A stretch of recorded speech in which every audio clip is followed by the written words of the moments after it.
د مصالحې عالی شورا مشر ډاکټر عبدالله نن په لویه جرګه کې څه وویله او د طالبانو په اړه یې څنګه پریکړه وکړه؟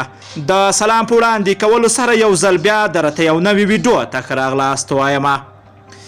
ډاکټر عبدالله وایي چې د طالب زندانانو تر خلاصون 3 ورځې وروسته به بین الافغاني خبرې پیل شي. د سولې مشروطې لویې جرګې مشر ډاکټر عبدالله وایي چې د سولې مشروطې لویې جرګې وروستۍ پریکړه به سبا اعلان شي.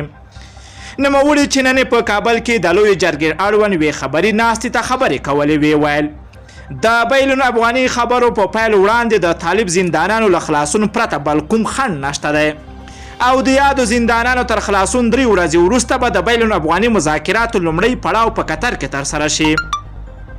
نوموړي زیاته کړې که څه هم د سولې مشروطې لویې جرګې یو شمېر غړو د طالب زندانانو له خلاصون سره مخالفت درلوده، خو په ټوله کې د کاري کمیټو پریکړه دا وه چې د یاد زندانان باید خوشي شي څو د جګړې د دوام لپاره کومه بله پلمه پاتې نه شي.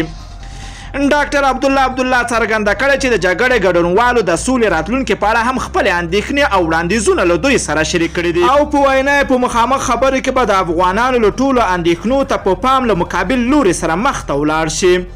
له ټولو دوستانو نه مننه کوم چې ویډیو مو راسره تر پایه ولیدله. که چیرته تاسو هم خواږه نظرونه لرئ نو حتما یې راسره په کمنټ کې ولیکئ.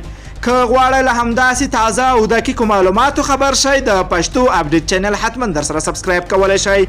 نور مو په پاک رب سپارم، الله مو مل شه، ښه وخت درته غواړم.